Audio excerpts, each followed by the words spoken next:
about to buy something from the vending machine? Ah, yes! I can't help it. I love Snickers.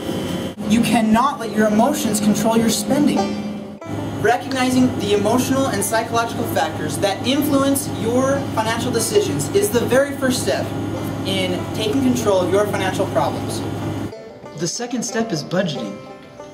Ever since I got into financial trouble, all I ever hear about is budgeting. Budgeting, blah, blah, blah. I don't even know what budgeting is. Think of it as your spending plan. Preparing a budget is nothing more than organizing your incomes and expenditures. We are going to help you develop a basic budget. We will introduce to you some basic terms and then ask you to enter some information on your monthly expenses, which have not been addressed to you yet. We will use that information to generate a budget within our program.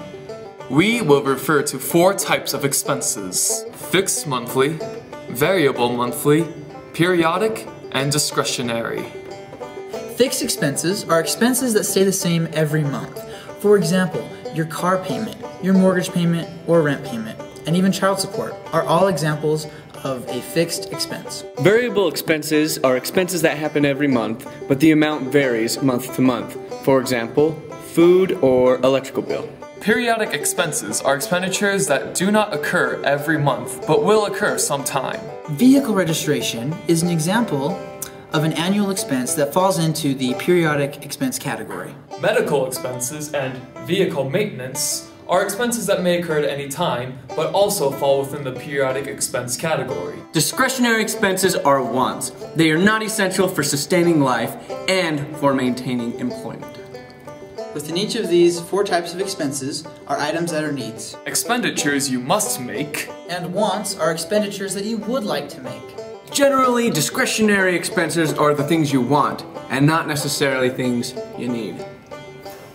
Obviously, you can exercise some control over the amount you spend on variable expenses. but even the so-called fixed expenses are not completely fixed.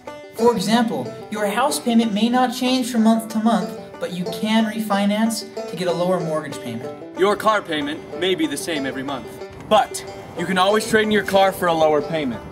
Your cell phone bill may be the same every month, but you could select a different plan with a lower monthly payment.